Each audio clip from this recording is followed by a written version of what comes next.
I don't know what happened to this chicken this morning, but I saw her with a bloody foot. And we're going to go just clean it and fix it up a little bit.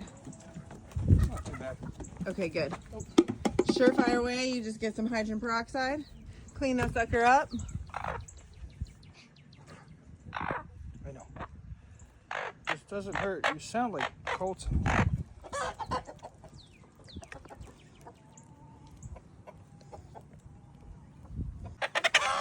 Antibacterial spray.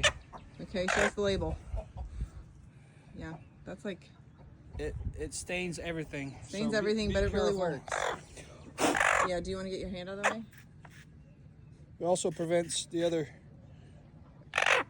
chickens from pecking on it. There you go, girl. All fixed up.